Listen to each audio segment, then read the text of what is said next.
ආයුබෝවන්. පරපුරේ අපි අදත් අලුත් කතා බහකින් ඔබ හමුවට එනවා. පොඩ්කාස්ට් වැඩසටහන් මාලාවේ ආර්ථිකය සම්බන්ධ කතා බහේදී අපි කතා කළ යුතුම කාලීන වැදගත් මාතෘකාවක් අරගෙන තමයි ඔබ හමුවට එන්නේ. ඒ රටේ බදු ප්‍රතිපත්තිය ගැන. ප්‍රජාතන්ත්‍රවාදයත් එක්ක කොහොමද මේ බදු ක්‍රමය සම්බන්ධ වෙන්නේ කියන කාරණාව පිළිබඳව ඔබව දැනුවත් කරන්න තමයි අද අපි සූදානම් වන්නේ. ඉතින් වෙනදා වගේම අදත් මේ කතා බහට අපිත් එක්ක එකතු වෙනවා කොළඹ විශ්වවිද්‍යාලයේ ආර්ථික විද්‍යා අධ්‍යනාංශයේ කතිකාචාර්ය උමේෂ් මුරමුදලි මහතා. අයබෝවන් උමේෂ්. අයබෝවන් ජනිත්‍යා. ඉතින් වැඩි කතා නැතුව ඇත්තටම මොකක්ද මේ බදු ක්‍රමය සහ මේ බදු ක්‍රමය තුල ක්‍රියාත්මක වීමේදී පුරවැසියාට මොන වගේ බලපෑම් කරන්න කියලා අපි කතා කරන්න බලාපොරොත්තු වෙනවා. ඉතින් මේක ප්‍රජාතන්ත්‍රවාදී රටක්නේ. මේ ප්‍රජාතන්ත්‍රවාදී රටේ කොහොමද මේ බදු කියන කාරණාව, බදුකරණය කියන කාරණාව ප්‍රජාතන්ත්‍රවාදී රටකට වැදගත් වෙන්නේ කොහොමද? අපි මෙහෙම කිව්වොත් ඇත්තටම ප්‍රජාතන්ත්‍රවාදීම ඕනෙම රටක රජයක් කරන රජයක් වියදම් කරනවා. ඒත් එක්කම රජයට ආදායම අවශ්‍යයි. රජය ආදායම් ගන්න ප්‍රධානම ක්‍රමවේදය තමයි බදු. මේක අද ඊ නෙමෙයි සියවස් ගණනාවක් තිස්සේ ඒක තමයි රටක රජයක ප්‍රධාන ආදායම් මාර්ගය වෙලා තියෙන බදු කියන එක. එතකොට දැනට අපි මේක ප්‍රජාතන්ත්‍රවාදයට රිලේට් කරොත් එහෙම නැත්නම් ප්‍රජාතන්ත්‍රවාදයට අදාළ කරගත්තොත් බදු ගහනවා එහෙම නැත්නම් බදු මේ තීරණය කිරීම නැත්නම් බදු ප්‍රතිශතය බදු ප්‍රතිපත්තිය කියන එක තීරණය වෙන්නේ ව්‍යවස්ථාදායකයි. ව්‍යවස්ථාදායක එතකොට පත් කරන්නේ අපි ඡන්ද දීලා යන අය තමයි අපේ ව්‍යවස්ථාදායක කියන පාර්ලිමේන්තුවේ ඉන්නේ. රටේ බදු ප්‍රතිපත්තිය වෙනස් වෙන්නේ, සංශෝධනය වෙන්නේ, අලුත් බදු එන්නේ, තියෙන බදු නැති වෙන්නේ, බදු වැඩි වෙන්නේ, අඩු වෙන්නේ ඔක්කොම සිද්ධ වෙන්නේ පාර්ලිමේන්තුව හරහා. එතකොට ඒක හරහා තමයි රටේ රජය දරන්න පුළුවන් වියදම් වලට අවශ්‍ය කරන මුදල් හොයාගන්න. එහෙම මුදල් හොයාගන්න බැරි වුණාම ආයෙත් පාර්ලිමේන්තුවෙන් අනුමත කරගෙන ණය ගන්නවා. එතකොට රාජ්‍ය ආදායම්, රාජ්‍ය වියදම්, ණය කියන මේ තුන එකිනෙකට බැඳිලා තියෙන දෙයක්. එතකොට රාජ්‍ය ආදායම් ඇත්තටම කියන්නේ බදු කියන එක. ගොඩක් වෙලාවට බදු, වියදම්, ණය කියන එක මේ එක තුන එකට බැඳිලා තියෙන දෙයක්. ඒ තුන තමයි ඉතින් පාර්ලිමේන්තුවෙන් ඇත්තටම පාලනය වෙන්නේ. ඒතකොට ඒ කියන්නේ අපි පත් කළ යන නියෝජිතයන් විසින් අපිව නියෝජනය කරමින් ගන්න තියෙන හරහා තමයි රටේ බදු ප්‍රතිපත්තිය වෙනස් වෙන එක සිද්ධ වෙන්නේ. ඔව්. දැන් ශ්‍රී ලංකාව කියන්නේ ප්‍රජාතන්ත්‍රවාදී රටක්නේ.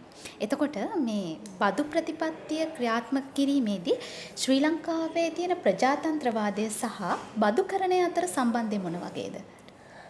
නෑ ඒක තමයි ජනිත්‍ය මම දැන් කලිනුත් කිව්වේ රට ප්‍රජාතන්ත්‍රවාදී වීම නිසා රටේ ව්‍යවස්ථාදායකයේ අනුමැතිය අවශ්‍යයි රටේ රාජ්‍ය මූල්‍ය කියන දේ ප්‍රතිපත්ති වෙනස් කරන්න. රාජ්‍ය මූල්‍ය ප්‍රතිපත්ති වල තියෙන ප්‍රධාන අංශ දෙකක් රාජ්‍ය වියදම් හා රාජ්‍ය ආදායම්. රාජ්‍ය ආදායම් කියන කොටස තමයි බදු කියන කොටස වැටෙන්නේ.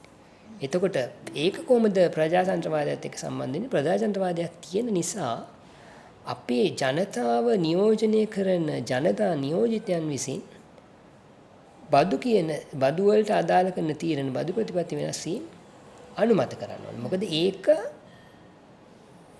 ජනතාවගේ මතයේ පිළිබිඹු වීමක් වෙන්න ඕනේ. මේක හරියට වෙනවද නැද්ද කියන එක අපිට වෙනම කතා කරන්න පුළුවන්. හැබැයි පාර්ලිමේන්තුව ඒකට ප්‍රජාතන්ත්‍රවාදය කොහොමද බදු කරන්නත් එක්ක සම්බන්ධ වෙන්නේ කියලා අපි ගත්තොත් බදු ඉහළ දැමීම පහළ දැමීම කියන එක අවසානයේ එන්නේ පාර්ලිමේන්තුවට. පාර්ලිමේන්තුව හෙට දිනේ තීරණය කළොත් බදු අඩු කරන්න ඒක තමයි රටේ නීතිය වෙන්නේ. මොකද ඕන කෙනෙක් ඕන විදිහට බදු ගන්න බෑ. ඒක රටේ නීතියක් තියෙනවා. අපි දන්නවා නීති සම්පාදනය කරන්නේ පාර්ලිමේන්තුව කියලා. හරි. එතකොට ඒක බදුකරණයට පාර්ලිමේන්තුවත් එක්ක තියෙන්නේ ඊටාම සමීප බැඳීමක්. පාර්ලිමේන්තුව නැතුව බදුකරණයක් කරන්න බෑ. බදුකරණය එමන් නැත්තම් බදු ප්‍රතිපත්ති සියල්ලම තීරණය කරනු ලබන්නේ පාර්ලිමේන්තුව වගේ. ඒක තමයි තියෙන සම්බන්ධය. ඉතින් ඒ වගේම දැන් පසුගිය කාල වකවානුවේදී බොහොම කතාබහක් ඇති වෙන උපයන ආදායම මත බදු පැනවීම කියන කාරණේ. අපි දන්නවා සාමාන්‍ය පුරවැසියා ගන්න පරිප්පු ටික, සීනි ටික ඒකට සාමාන්‍ය වක්‍ර බදු අය කිරීමක් තමයි කාලාන්තරයක් තිස්සේ පැවතුනේ. ඊට පස්සේ තමයි මේ පසුගිය කාලවකවානුව තුළ ඍජු බදු පැනවීමක්. ඒ කියන්නේ ආදායම මත බදු පැනවීමක් සිද්ධ කරා. මේකට ගොඩක් විරෝධතා මතුවුණා සහ ගොඩක් අය උද්ඝෝෂණ කළා, විවිධ විවේචන එල්ල කරා. ඇත්තටම මේ බදු පැනවීම පිළිබඳව ඔබ දරන්නේ මොන වගේ අදහසක්ද සහ ඒක කළ යුතු දෙයක්ද? පැහැදිලිවම ඒක කළ යුතු දෙයක්. මම ඒකට හේතුව යට කියන්නම්. ලංකාවේ අපි දැන් ණය ගෙවන එක නැවැත්වන විදේශ ණය ගෙවන එක తాවකාලිකව නැවැත්තුවා 2016 අප්‍රේල් මාසේ. එහෙම කළේ ලංකාවේ ණය ගෙවන්න සල්ලි නැති නිසා. ඩොලර් තිබුණෙත් නැහැ, සල්ලි තිබුණේ, රුපියල් තිබුණේ, රුපියලුත් නැහැ දැන් ගොඩක් වෙලා. අඩු වෙන පත් එක තිබුණා. එතකොට මේ අර්බුදයේ මුල තමයි රටේ ආදායම් අඩුවීම. රටේ රාජ්‍ය ආදායම අඩුවීම එක පැත්තකින්, අනිත් පැත්තෙන් රටේ විදේශ ආදායම අඩුවීම. ඩොලර් ආදායම අඩුයි රටට. රටේ රජයට ආදායම අඩුයි. රටේ රජයට ආදායම අඩු නිසා රජය කරන්නේ මොකද්ද කියලා ණය ගන්නවා. අන්තිමට ණය කන්ද ගොඩ නැගෙනවා. එතකොට මේ ණය කන්දේ මුල වෙන මොකවත් නෙමෙයි බදු අඩුවීම. හරි කෙනෙක්ට කියන්න පුළුවන් අනේ වියදම් වැඩි, අරයට වියදම් කරනවා මෙච්චරක්, ඇමතිතුමාලට මේවා කරනවා. වැඩි වෙන්න පුළුවන්. right? නමුත් ලොකු වියදමක් නෙමෙයි. මම ඒකෙන් අදහස් කරන්නේ හැම මන්ත්‍රී ඇමතිටම ඉල්ලන දෙන්න ඕනේ කියලා. මම කියන්නේ ඒගොල්ලන්ගේ ආදායම අඩු කළාත් අපි හිතමු ඇමතිලා මන්ත්‍රීලා ට ගන්න වඩියයි ඔක්කොම සියලුම දේ අපි ඉතාම අඩු කළා කියලා. ඒත් අපේ වියදම් ගොඩකින් අඩු වෙන්නේ නැහැ. අපේ ප්‍රශ්නේ තියෙන්නේ රාජ්‍ය ආදායම. ඒකට සරලම උදාහරණයක් කිව්වොත් ශ්‍රී ලංකාවේ රාජ්‍ය ආදායම දලදේශීය නිෂ්පාදන ප්‍රතිශතයක් විදිහට 20%යි 1990. 2015 දී මේක බහිනවා 10%කට ආසන්න අගයකට.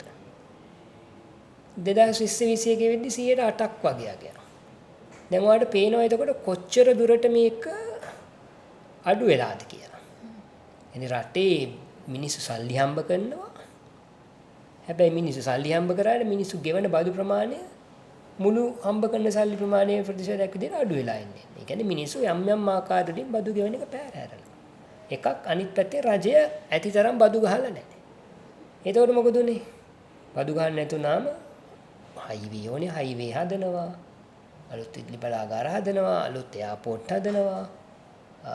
අලුත් වරායවල් හදනවා, පාරවල් හැදෙනවා අලුතෙන්. මේවා උඩින් පහත් වෙන්නේ නැහැනේ. රටට ආදායම රජයේ ආදායම නැත්නම් මේවා හදන්නේ ණය අරන්. දැන් ආයි ණය ගෙවන්න ගියාම සල්ලි නැහැ. ඇයි ආයෙත් බදු නැහැ. මොකද රටකට ආදායමක් තියෙන්නේ. ඒකට ඊටාම පැහැදිලි ශ්‍රී ලංකාවේ තියෙන ප්‍රධානම ආර්ථික ගැටලුව තමයි ලංකාවේ බදු ආදායම මදි වීම. එතකොට ඒක වැඩි කරන්න කටයුතු කළ යුතුමයි මේ ආර්ථික අර්බුදයෙන් කෙටි කාලීනව, මධ්‍ය කාලීනව, දිගු කාලීනව කොට එන්න. ඒකේ ආයි කිසිම තර්කයක් නැහැ. දැන් ශ්‍රී ලංකාව තුළ බදු පැනවීම සිදු කළා. මේ ඍජු බදු සහ වක්‍ර බදු පැනවීම සිදු කරනවා. දැන් මේ ඍජු බද්දක් පැනවීමේ යම්කිසි ක්‍රමවේදයක් තියෙනවද? දැන් උදාහරණයක් විදිහට යම්කිසි වෙහෙර විහාරයක් හරි සිද්ධාස්ථානයක් හරි ගොඩ නැගුවොත් එයාට මේ ඍජු බදු කියන එකට අදාළ වෙන්නේ නැද්ද? එයාට ඍජු බදු ගහන්න බැයිද? ඒ වගේ ක්‍රමවේදයක් ලංකාව තුළ තියෙනවද? ඍජු බදු කියන එක ගහන්නේ ආදායමට. දැන් මම යම් ආදායමක් ගත්තා. එතකොට ඒ ආදායමෙන් යම් දේවල් තියෙනවා. ඒ ආදායම අපිට මට ලක්ෂයක් හම්බුණා කියලා මේක උදාහරණයකින් පැහැදිලි කරන්න ලේසි. ලක්ෂයක් හම්බුණා. මගේ ආදායම ලක්ෂයයි. හැබැයි මේ සමහර වෙලාවට මේ ලක්ෂයටම මම බදු ගෙවන්න ඕනේ නැහැ. මම බදු ගෙවිය යුතු ආදායමෙන් ලක්ෂයට වැඩි අඩු ප්‍රමාණයක් වෙන්න පුළුවන්. ඒකෙදි ඔය යම් වියදම් තියෙනවා අඩු කරන්න පුළුවන්. ඒවා කාලෙන් කාලෙට වෙනස් වෙනවා. සමහර වෙලාවට ඔයා සුබ සාධන කටයුත්තක් කළොත් ඔයාගේ ආදායමෙන් ඒක බදු ගෙවිය යුතු නැති කොටසක් විදිහට අඩු කරන්න පුළුවන්. රුපියල් ලක්ෂෙන් 10000ක් අඩු කරන්න පුළුවන්. මම මේ කියන්නේ දැන් තියෙන එක නෙමෙයි මම මේ කරනවාට උදාහරණයක්. දැනට මේක නීතිමය තත්ත්වය මම දන්නේ නැහැ. මම හිතන්නේ දැනට එහෙම නීතියක් තියෙනවා කියලා යම් යෝජනාවල් ඇවිල්ලා තිබුණා. සුබ සාධන කටයුතු වලට කරන ඒවා, විහාර විහාරස්ථාන වලට කරන ඒවා බදු වලින් අයින් කරන්න කියලා.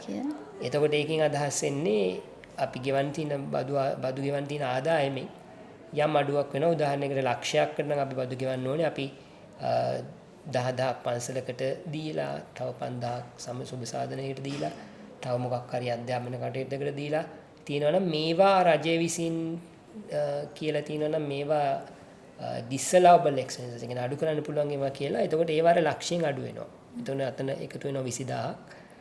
ලක්ෂයෙන් 20000ක් අඩු වෙලා ඔයාට 80000ට තමයි ඔයාට ටැක්ස් ගෙවන්න වෙන්නේ. මේක මම මේකේ උදාහරණයක් විතරයි දැන්න තියෙන එක නෙමෙයි. නමුත් ඒ ආකාරයේ දේවල් දෙන නමුත් ප්‍රශ්නේ තියෙන්නේ ඔය ඔක්කොම මෙව කළත් සාමාන්‍යයෙන් එතන මේ මූලික ගැටලුව වෙන්නේ මුදල් උපයන අය විසින් නිශ්චිත බදු නොගෙවීම. ඒක තමයි ප්‍රධාන ගැටලුව බවට පත් වෙන්නේ. ඉතින් මම අහන්න කැමතියි දැන් අපි දන්නවා මේ දිනවල කතා බහට ලක් වෙනවා විශ්වවිද්‍යාල ආචාර්යවරු පවා රට අතහැරලා වෙන රටවල් වලට යනවා. විශේෂයෙන් අපි කියනවා බුද්ධිගලණය සිද්ධ වෙනවා. මේ ආදායම මත බදු පැනවීම කියන කාරණේ හේතු වුණාද මේ බුද්ධිගලණයට? එක ඒකට දැන් එක එකයි ගහුවොත් එක එක උත්තර දෙනවා වෙන පුළුවන්. අපි ගත්තොත් රජයේ වෛද්‍ය නිලධාරීන්ගේ සංගමය වුවොත් ඒගොල්ලෝ කියනවා මෙහෙම. විශ්වවිද්‍යාල ආචාර්යවරුන්ගේ සංගමයක් කියනවා. මට මෙතන ඇත්තටම තියෙන ගැටලුව මමත් විශ්වවිද්‍යාල ආචාර්යවරුන්ගේ සංගමේ සමාජිකයෙක්. නමුත් මෙතනදි මම ප්‍රකාශ කරන්නේ මගේ මතය. මම ඔයාලට කලින් කිව්වා ලංකාවේ බදු අඩුයි කියලා. ඒකට ඊළඟට අපි ඉන්න ප්‍රශ්න තමයි කවුද මේ බදු වැඩි කරනවා නම් කවුද බදු ගෙවන්නේ? අපේ වක්‍ර බදු ඊටාම වැඩි. දැන් නෝ වැලියු ඇඩඩ් ටැක්ස් VAT එක තියෙනවා. ඊට අමතරව ආනයන කරන භාණ්ඩවලට ඉහළ බදු ප්‍රමාණයක් ගහනවා. එතකොට අපේ ගොඩක් ආදායම එන්නේ වක්‍ර බදු වලින්. ඒ කියන්නේ ඍජු මේ කෙලින්ම ආදායම් ලබන අය බදු ගෙවනවා අඩුයි. අනිත් එක අපේ ගොඩක් තියෙන ඉන්ෆෝමල් ඉකොනොමි එක. කියන්නේ අවිධිමත් ආර්ථිකය. අපි ගත්තොත් පොලේ බිස්නස් එකක් කරන මිනිස්සයා සමහරවිට මාසෙකට ලක්ෂයකට වැඩිය උපයනවා වෙන්න පුළුවන්. නමුත් ওই මිනිස්සයා ඕක ලක්ෂයක් උපයනවා කියලා ලියාගෙන පොතක ලියාගෙන හරියට පැහැදිලිව ඔය ගනුදෙනුව කරන්නේ නැහැ. ඒ අපි දන්නවනේ බිස්නස් එකක් වෙන්නේ මේ විදිහට. එතකොට අවිධිමත් ආර්ථිකයකුත් තියෙන නිසා ඒ වගේ අයට පැත්තටම ඍජුබන්දක් ගන්න හරි අමාරුයි. මොකද මේ මිනිස්සයාගේ සමහර මාසික ආදායම රුපියල් 5000 වෙන්න පුළුවන් 50000 වෙන්න පුළුවන් 1,50,000 වෙන්නත් පුළුවන්. ඒ මිනිස්සෙත් මේක දන්නේ. කීයක් මේ කාලේ උද්ද නම් හොඳට හම්බුණා. එතකොට අර සැලකිය යුතු බදු ප්‍රමාණයක් ගහන්න වෙන්නේ නිශ්චිත වැටුපක් ගන්න හැටි. ඒක තමයි මේ විශ්වවිද්‍යාල ආචාර්යවරු, වෛද්‍යවරු, ඉංජිනේරු මේ කියන ගොඩක් වෘත්තිකයෝ කියා ගන්න අය කෑ ගහනවා. ඒගොල්ලෝ තේරුම් ගන්න ඕනේ දෙයක් තමයි ඔය ගොඩක් ලංකාවේ දැන් බදු ගහන්නේ ලක්ෂයකට වැඩිය මාසික ආදායමක් ලබන අය. ලංකාවේ ලක්ෂයකට වැඩිය මාසික ආදායමක් ලබන අය ඉන්නේ මුළු ජනගහනයෙන් 120කටත් අඩු ප්‍රමාණයක්. ඒකට මේගොල්ලෝ තමයි බදු ගන්න පුළුවන් මිනිස්සු. මේගොල්ලෝ මේ බද්දක් ගෙවුවා කියලා මේගොල්ලෝ බඩගින්නේ මැරෙන්නේ නැහැ. මම ඒකෙන් අදහස් කරන්නේ සමහර තියෙනවා අපේ බදු ප්‍රතිශත තියෙනවා. කලින් තිබ්බේ 104 ඉඳන් 24 වෙනකන් ඊට පස්සේ 18ට අඩු කළා. දැන් 36 වෙනකන් තියෙනවා. දැන් මන් දන්න තරමට ලක්ෂ 3,50,000ක් විතර ගන්න කෙනෙක්ටත් 136ක බද්දක් වදිනවා. මම හිතන්නේ ඒකේ යම් අසාධාරණ තත්ත්වයක් තියෙනවා. මොකද ඒ වගේ කෙනෙක් එයාගේ ප්‍රමාණයට හරියන්න වියදම් හදාගෙන ඉන්න ලෝන් අරගෙන වෙන්න පුළුවන් වෙන දේවල් වලට ක්‍රෙඩිට් කාඩ් එකකින් ගහලා මාසිකව ගෙවන්න තියෙන වෙන්න පුළුවන්. එතකොට එයාට ආයෙ අමාරුයි මේක දිගින් දිගටම කරගන්න. ඒකෙන් අදහස් නැහැ එයා බදු ගෙවන්න ඕනේ නැහැ කියලා. එතකොට වෙනස් විය යුත්තේ යම් ආකාරයක ඔය ගෙවන බදු ගෙවන ප්‍රතිශතය මිසක් බදු ගෙවනවා කියන එක නෙමෙයි. සහ බදු ප්‍රතිශත අඩු වෙනවා කියන එකත් නෙමෙයි. දැන් 3,50,000ක් ගන්න කෙනාට 136ක් ගෙවන්න බැරි වුණාට මං හිතන්නේ ලක්ෂ 10ක පඩි ගෙන්න කෙනෙක්ට 136ක බද්දක් ගෙවන්න පුළුවන්. මම නම් හිතන්නේ ඒක ගෙවන්න පුළුවන්. එතකොට 136 බද්දක් එපා 124ට විතර බස්සන්න කියන එක අතිශය අසාධාරණයි. 3,50,000ක් කෙනෙක් 124ක් ගෙවන එක හරි කමන්නේ. මට තේරුම් ගන්න පුළුවන් එයාට බදු එයාට ඒක අමාරුයි. හැබැයි එයාට ඒක අමාරුයි කියලා ඊට වැඩි අතිවිශාල ආදායමක් ලබන කෙනෙක් අඩුවට බදු ගෙවන්න ඕනේ. මොකද එහෙම අඩුවට බදු ගෙවන අපි යෝජනා කරනවා අපිට කවදාවත් මේ බදු ගැටලුවෙන් එළියට එන්න වෙන්නේ නැහැ. මම හිතන්නේ මම දකින විදිහට කෙනෙක් දැන් ඔය කියන රටවලට ගියත් ඒ රටවලට ගියා නාය රටවලට ගියාම ඒ ගොඩක් සංවර්ධිත වල ඉතා විශාල බදු ගෙවන්න ඕනේ. එතකොට අනිත් පැත්තෙන් මේ තර්කය තමයි ඒ රටවල් මේ රටවල් වලට වැඩිය හොඳයි. හොඳට ඒට පඩි ගෙවනවා හොඳට කියලා. පඩි ගෙවනවා. ඊට පස්සේ හොඳට දේවල් තියෙනවා. ලංකාවෙත් මං හිතන්නේ ඒක දැන් අපි මේ ආර්ථික අර්බුදයට කලින් ගත්තොත් සහ ඉවන දැනට උනත් ගත්තොත් අපිට නිදහස් අධ්‍යාපනයක් තියෙනවා. නිදහස් සෞඛ්‍යයක් තියෙනවා. දැන් ඒ වගේ ගුණාත්මක භාවය එන්න අඩු වෙලා තියෙනවා විවිධ හේතු නිසා. නමුත් අපි අමතක කරන්න ඕනේ එහෙම අපි දශක ගණනාවක් තිස්සේ මේක ලබා දීලා තියෙනවා කියන එක. සමේ කියන වෘත්තිකය ගොඩක් මම ඇතුළත් අපි මේ කියන අධ්‍යාපනය ලැබලා තින්නේ විශ්වවිද්‍යාලයක නිදහස් අධ්‍යාපනයක් තිබිච්ච නිසා. මෙහෙම දෙයක් නැහැ ඇමරිකාවේ. ඇමරිකාවේ නිදහස් සෞඛ්‍යයක් නැහැ. ලංකාවේ නිදහස් සෞඛ්‍ය සෑහෙනට පිළිහිලාද? ඒක අමාරුයි. රයිට්. හැබැයි අදාහරි මොකක් හරි අදිසියක් වුණොත් ඉස්පිරිතාලෙකින් බේත් ටිකක් ගන්න පුළුවන් ඉන්ෂුරන්ස් එකක් නැතුව. ඔය කියන එක ඔය කියන ගොඩක් සංවාදී රටවල නැහැ. හරි එතකොට අර කෙනෙක් ප්‍රශ්න කරනවා බදු ගෙවල අපිට මොනවද ලැබිලා තියෙන්නේ කියලා ඔය ටික තමයි ලැබිලා තියෙන්නේ. ඒකෙන් අදහස් එන්නේ සල්ලි නාස්ති වෙලා නැහැ කියලා. අතිවිශාල සල්ලි නාස්ති වෙලා තියෙනවා. ඒකට ඉතින් අපි අර කලින් අපි කතා බස් වල කතා කරා වගේ එතන තියෙන ප්‍රශ්නය රජයේ වියදම් නිසිලෙස වගවීමකින් යුතුව භාවිතා වෙලා නැහැ. ඒක අපි කතා කරන්න ඕන දෙයක්. අපි ප්‍රශ්න කරන්න ඕනේ දෙයක්. දේශපාලඥයින්ගේ. නමුත් ඒකෙන් අදහස් වෙන්නේ ඒක එහෙම කරා කියලා අපි බදු ගෙවන්නේ නැහැ කියන එක. මෙවි යුතු නැහැ කියන එක. මට එතන තියෙන අනිත් ප්‍රශ්නේ තමයි දැන් ඇයි හැමෝම මේ බදු ගෙවන්න බෑ බදු ගෙවෙන එක අඩු කරන්න කියන්නේ කියලා.